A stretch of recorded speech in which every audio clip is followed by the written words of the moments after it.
നമസ്കാരം. സംസ്ഥാനത്ത് വ്യാപക പരിശോധന നടക്കുന്നതിനിടെ ലഹരി ഉപയോഗിക്കുന്നവർക്ക് HIV ബാധ കണ്ടെത്തിയിരിക്കുകയാണ്. 10 പേർക്കാണ് HIV സ്ഥിരീകരിച്ചിരിക്കുന്നത്. മലപ്പുറം വളാഞ്ചേരിയിൽ ലഹരി ഉപയോഗിക്കുന്നവരിൽ നടത്തിയ പരിശോധനയിലാണ് രോഗബാധ സ്ഥിരീകരിച്ചിരിക്കുന്നത്. DMO വിഷയം സ്ഥിരീകരിച്ചിട്ടുണ്ട്. 2 മാസത്തിനിടെ വളാഞ്ചേരിയിൽ മാത്രം HIV ബാധിതരായത് 10 പേരാണ് എന്നത് ഞെട്ടിക്കുന്ന വസ്തുതയാണ്. ബ്രൗൺ ഷുഗർ കുത്തിവെച്ചതിലൂടെയാണ് HIV പകർന്നിരിക്കുന്നത്.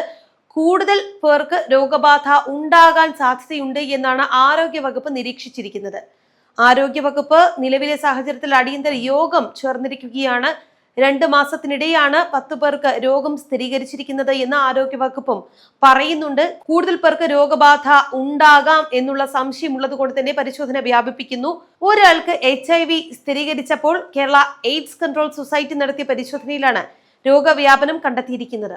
ആദ്യം രോഗബാധ സ്ഥിരീകരിച്ച വ്യക്തിയെ കേന്ദ്രീകരിച്ച് നടത്തിയ പരിശോധനയിലൂടെയാണ് ലഹരി സംഘത്തിലേക്ക് അന്വേഷണം എത്തിയത്. ഇതിനുശേഷം നടത്തിയ പരിശോധനയിലാണ് കൂടുതൽ പേരിലേക്ക് വൈറസ് വ്യാപനം നടന്നിട്ടുണ്ട് എന്ന് ബോധ്യമായത്. എയ്ഡ്സ് സ്ഥിരീകരിച്ചവരിൽ 6 പേർ മലയാളികളാണ് എന്നുള്ളതാണ് ലഭിക്കുന്ന വിവരം. 3 പേർ അന്യസംസ്ഥാന തൊഴിലാളികളാണ്.